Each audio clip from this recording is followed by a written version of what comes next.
أعوذ بالله من الشيطان الرجيم بسم الله الرحمن الرحيم أرأيت الذي يكذب بالدين فذلك الذي يدعو اليتيم ولا يحض على طعام المسكين فويل للمصلين الذين هم عن صلاتهم ساهون الذين هم يراءون ويمنعون الماعون صدق الله العظيم.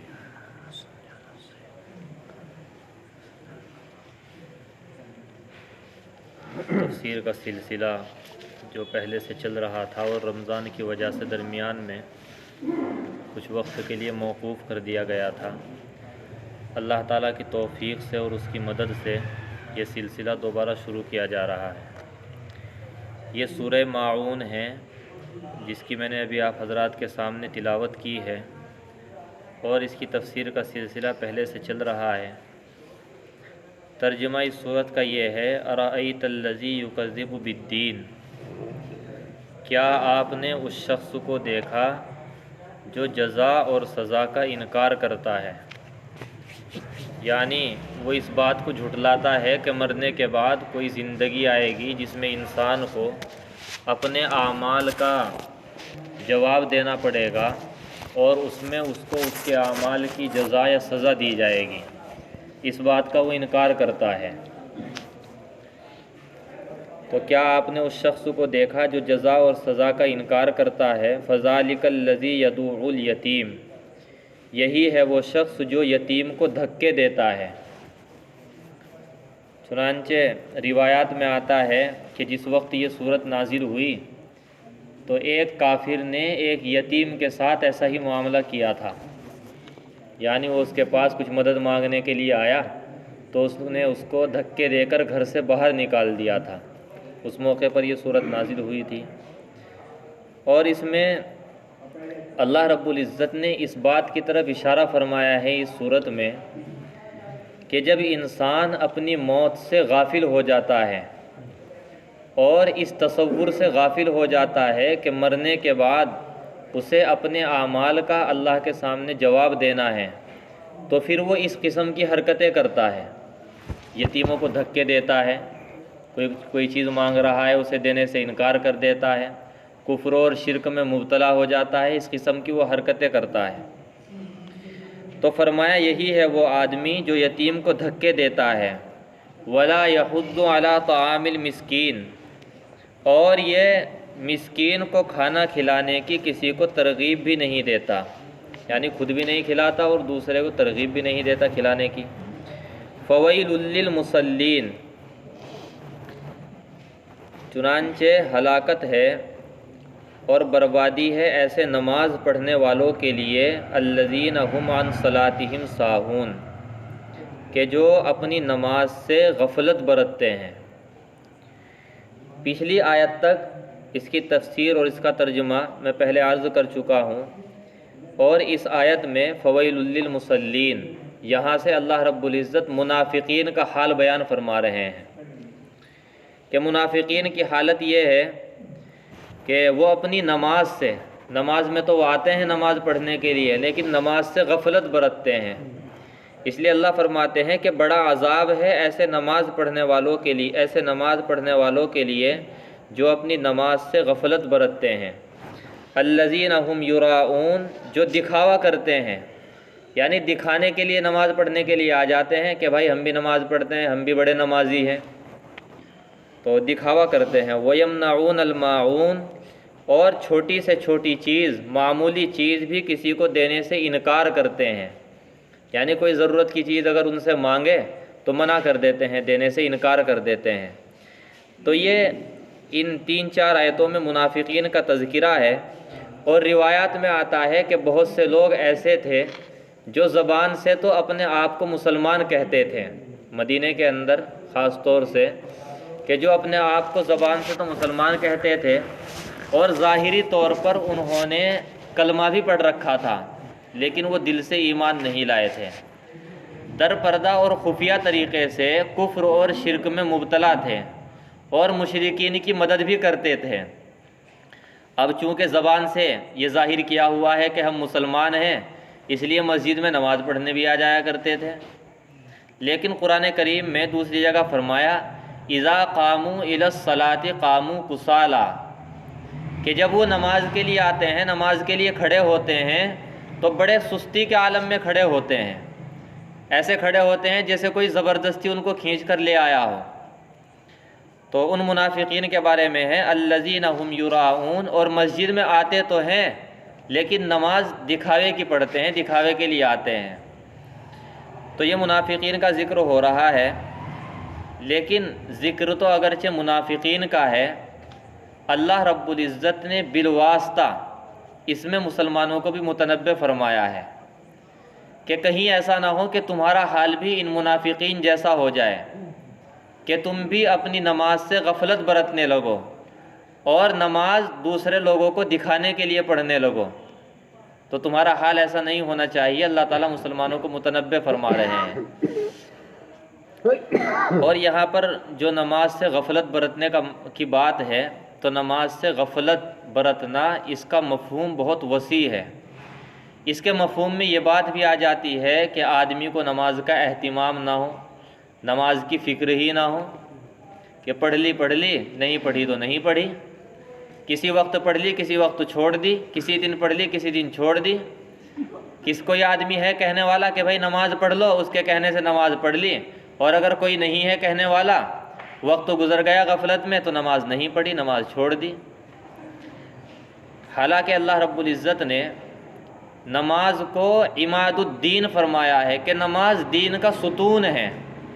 فمن ہدمہا ہدم الدین، جس نے نماز کو ڈھا دیا گویا کہ اس نے دین کی بنیاد ہی کو ڈھا دیا، یہ فرمایا گیا حدیث شریف میں۔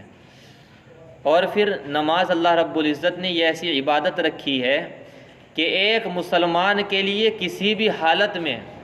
نماز کو چھوڑنے کی گنجائش نہیں ہے۔ اللہ تعالیٰ نے مختلف حالتوں میں آسانیاں تو رکھی ہے۔ آدمی سفر میں ہے، سفر میں اللہ تعالیٰ نے آسانی پیدا فرما دی کہ 4 رکعت ہے تو 4 رکعت کے بجائے آدھی پڑھ لو، 2 رکعت پڑھ لو۔ بیمار ہے، کھڑے ہو کر نہیں پڑھ سکتے بیٹھ کر پڑھ لو، بیٹھ کر نہیں پڑھ سکتے لیٹ کر پڑھ لو، رکوع سجدہ نہیں کر سکتے اشارہ کر لو۔ لیکن بدترین بیماری کی حالت میں بھی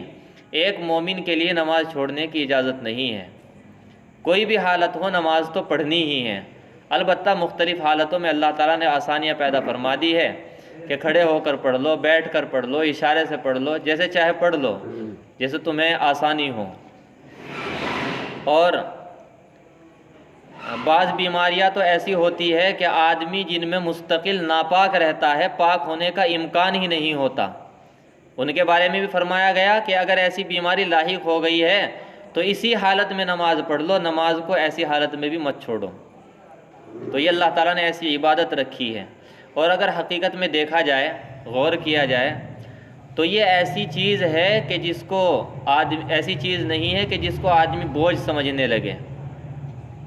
یہ تو اللہ رب العزت نے اپنے دربار میں حاضری کے 5 مواقع عطا فرمائے ہیں ہر بندے کو، کہ تم ہمارے پاس میں آ جاؤ اور آ کر کے ہمارا قرب حاصل کر لو۔ حدیث شریف میں ہے کہ جب بندہ سجدہ کرتا ہے تو سجدے کی حالت میں اللہ تعالیٰ سے سب سے زیادہ قریب ہوتا ہے جب بندہ سجدہ کر رہا ہوتا ہے۔ اور اسی لیے فرمایا گیا وَإِنَّهَا لَكَبِيرَةٌ إِلَّا عَلَى الْخَاشِعِينَ،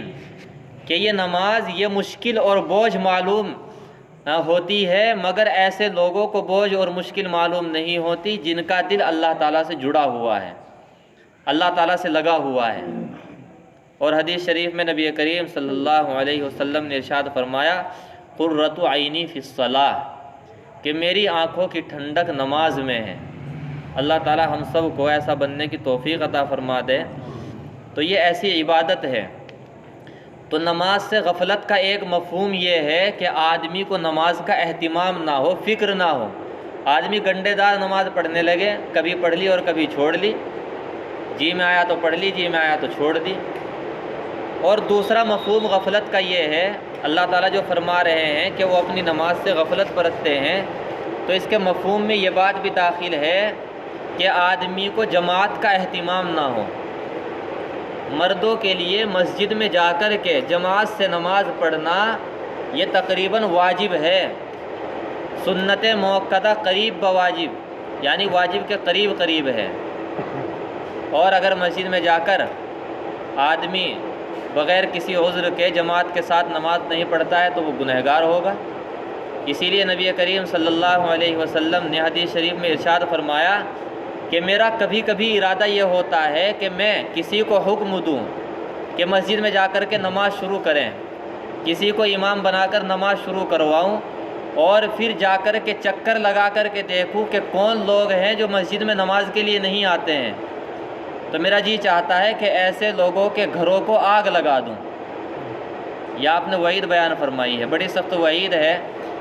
تو مسجد میں جا کر جماعت سے مردوں کے لیے نماز پڑھنا یہ ضروری ہے، اور ایسی نماز ہی کامل نماز ہے۔ اگر کوئی آدمی تنہا بغیر کسی عذر کے گھر میں نماز پڑھتا ہے تو وہ نماز ناقص ہے، ادائے قاصر ہے اور ادھوری ہے۔ نبی کریم صلی اللہ علیہ وسلم جب مرض وفات میں تھے، یعنی اس بیماری میں جس میں آپ کا وصال ہوا ہے، تو چند نمازیں ایسی تھیں کہ جن کو آپ مسجد میں آ کر ادا نہیں کر سکے، بیماری کی وجہ سے آپ مسجد میں تشریف نہیں لا سکے۔ ایک دن بیماری میں کچھ افاقہ ہوا تو آپ 2 صحابہ کرام کے کندھوں پر ہاتھ رکھ کر کے ان کے سہارے سے مسجد میں تشریف لائے، یہ بتانے کے لیے کہ مسجد کی جماعت کوئی ایسی چیز نہیں ہے کہ آدمی اس سے غافل ہو کر کے بیٹھ جائے، بلکہ اگر بیماری کی حالت میں بھی استطاعت ہو مسجد میں جانے کی تو اس وقت بھی مسجد میں جا کر جماعت سے نماز پڑھنی چاہیے۔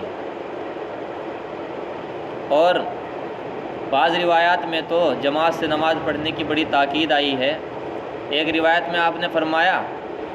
کہ جماعت کے ساتھ نماز جو پڑھی جاتی ہے وہ تنہا گھر میں نماز پڑھنے کے مقابلے میں 25 گنا زیادہ ثواب رکھتی ہے، اور ایک روایت میں تو 27 گنا کا ذکر ہے کہ اگر گھر میں تنہا نماز پڑھو گے تو گویا کہ 25 یا 27 گنا ثواب کم ملے گا، اور اگر مسجد میں جا کر جماعت سے پڑھو گے تو اتنا گنا زیادہ ثواب ملے گا۔ تو یہ بھی غفلت کی ایک صورت ہے کہ آدمی جماعت کے ساتھ نماز نہ پڑھے۔ اور غفلت کا ایک تیسرا طریقہ یہ بھی ہے کہ آدمی نماز کو اس کے آداب اور اس کے شرائط کے ساتھ میں ادا نہ کرے، بس ڈھیلا ڈھالا آ کر کے کھڑا ہو گیا اور نہ نماز کی طرف توجہ ہے، نہ نماز کی طرف دھیان ہے، نہ اس کے افعال اور اس کے ارکان صحیح طریقے سے بجا لا رہا ہے، اور بس آیا اور آ کر کے کھڑا ہو گیا اور ایک مشین چل پڑی اور جلدی سے ختم کرا کے چلتا بنا۔ تو فرمایا کہ یہ مسلمان کا کام نہیں ہے، یہ تو منافقوں کا کام ہے۔ ایک مسلمان کا کام یہ ہے کہ نماز کو اس کے صحیح آداب اور شرائط کے ساتھ میں ادا کرے، غفلت کے عالم میں نماز کو ادا نہ کرے۔ نبی کریم صلی اللہ علیہ وسلم نے صحابہ کرام کو بڑی تاکید کے ساتھ میں نماز سکھائی کہ اس طرح نماز پڑھو۔ صحابہ کرام نے اپنے شاگردوں کو سکھائی کہ اس طرح نماز پڑھو۔ حضرت عمر رضی اللہ تعالیٰ عنہ خلیفہ بن گئے، امیر المومنین بن گئے، آدھی سے زیادہ دنیا پر آپ کی حکومت ہے،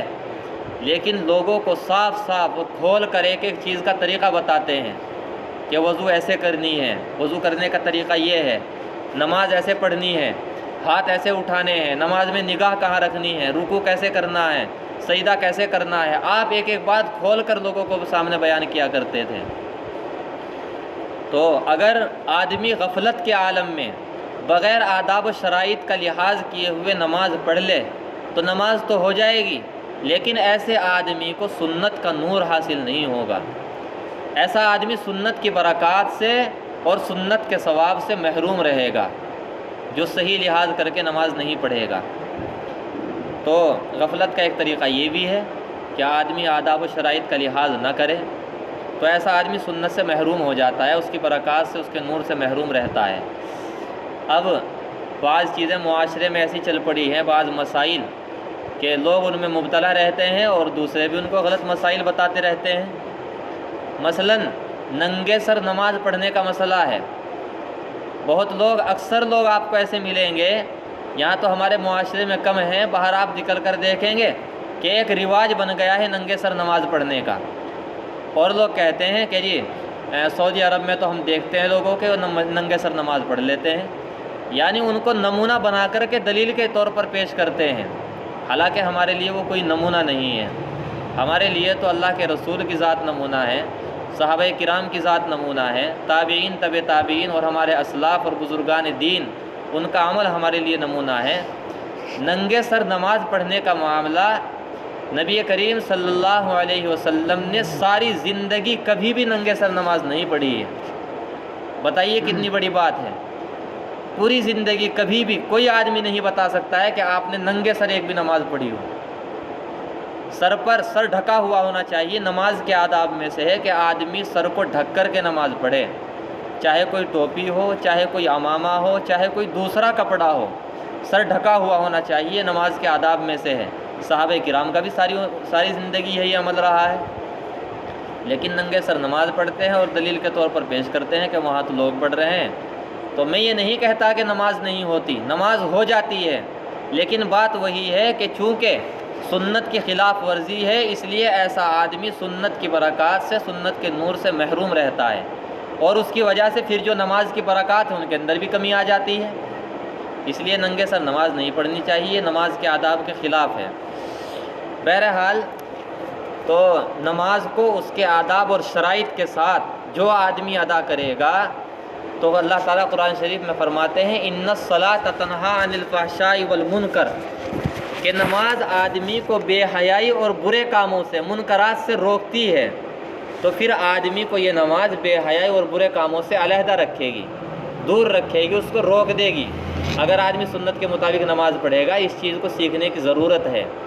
چاہے آدمی کسی سے پوچھ کر کے سیکھے، ہر زبان میں کتابیں پر چھپی ہوئی ہیں، ان کتابوں سے استفادہ کر کے ان کو پڑھ کر کے سیکھے، کیسے ہاتھ اٹھانے ہیں، کیسے رکوع کرنا ہے، کیسے سجدہ کرنا ہے، سنت کے مطابق آدمی نماز پڑھنے کی کوشش کرے۔ صفوں کے اہتمام کی بات ہے، اللہ کے رسول نے صفوں کے اہتمام کا حکم فرمایا ہے کہ صفوں کو سیدھا رکھا کریں۔ آپ نے فرمایا کہ اگر تم صفوں کو سیدھا نہیں رکھو گے تو اللہ تعالیٰ تمہارے دلوں میں اختلاف پیدا فرما دیں گے۔ اب فرمائیے، اب دیکھیے، تھوڑی سی فکر کرنے کی بات ہے، ذرا سی خیال کرنے کی بات ہے۔ ہر آدمی اپنے آزو بازو میں خیال کر لے کہ میرے قدم دوسرے آدمی جو برابر میں کھڑا ہوا ہے اس کے قدم کے برابر میں ہے یا نہیں، کندھا اس سے ملا ہوا ہے یا نہیں، ہم سیدھے کھڑے ہوئے ہیں یا نہیں۔ اب آپ دیکھیے، چونکہ اس چیز کا اہتمام نہیں ہے، اس سے غفلت ہے، تو آپ نے جو فرمایا کہ اللہ تعالیٰ تمہارے دلوں میں اختلاف پیدا کر دیں گے، تو آپ دیکھیں معاشرے میں دلوں میں ایک دوسرے کے بارے میں کتنا اختلاف اور انتشار ہے۔ یہ سب اسی چیز کی دین ہے